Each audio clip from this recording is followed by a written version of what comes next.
सुप्रभात बच्चों, हम आपके बीच चर्चा कर रहे हैं प्राइवेटाइजेशन, जिसको हम आप निजीकरण के नाम से जानते हैं। और निजीकरण के क्षेत्र में हम आप अक्सर जब काम करते हैं तो हम आपको ये पता चलता है कि हम जितनी पूंजीपति हैं उतना ज़्यादा हम लोगों को ज़्यादा से ज़्यादा लाभ पहुंचा सकते हैं। और निजीकरण के क्षेत्र में वही आगे बढ़ सकता है जिसके पास जितना धन है, दौलत है, जितना पैसा है और उस पैसे का ज़्यादा से ज़्यादा वो यूज कर सकता है। इसलिए हम आप अक्सर इस बात के लिए ध्यान केंद्रित होते हैं कि हम आप निजीकरण के क्षेत्र में उसी समय ज़्यादा से ज़्यादा हम आ सकते हैं जब हम आप लोगों की समस्याओं का समाधान हम कर सकते हैं। और समाधान करने के लिए भी जरूरी है कि हम लोगों की क्षमताओं का आदान प्रदान करें। और क्षमताओं का आदान प्रदान हम उसी समय कर सकते हैं जब हम लोगों के विभिन्न मुद्दे और चुनौतियों को अपने मन मस्तिष्क में स्थान देते हैं। और स्थान देकर हम अपनी संपत्तियों का अपने औद्योगिक क्षेत्र में लगाते हैं।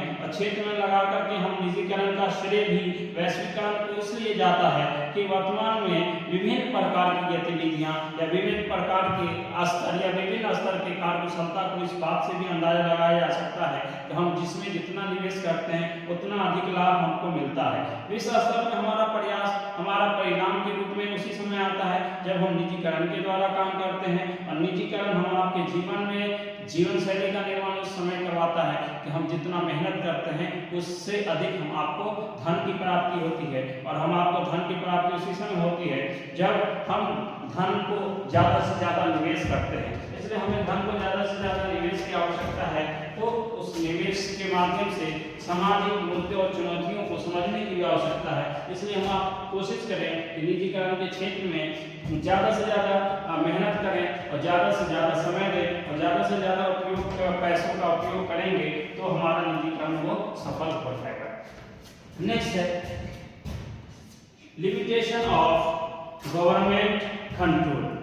लिमिटेशन ऑफ गवर्नमेंट कंट्रोल, हम आप इस बात को भली भांति जानते हैं कि सरकारी नियंत्रण की जो एक समय सीमा, सरकारी नियंत्रण की जो एक सीमितता होती है, तो सरकारी नियंत्रण की सीमितता को हमें समझने के लिए हम आपको अपने जीवन शैली का निर्माण करने के लिए वैश्वीकरण ने विभिन्न देशों को सरकारी नियंत्रण सीमित कर दिया है। और सीमित इसलिए क्या है कि अब सरकारी नियंत्रण के माध्यम से उद्योगों की सुरक्षा एवं धन उपलब्ध कराने तक की जिम्मेवारी दी जाती है और उसको सीमित रखा जाता है। वो इसलिए कि दूसरे शब्दों में हम इसको ऐसे भी कह सकते हैं कि सरकार जो है अक्सर किसी भी कार्य को विभिन्न प्रकार से उद्योग एवं संगठनों के माध्यम से उसको संरक्षण के रूप में मानती है। और संरक्षण उसी समय माना जाता है जब जिस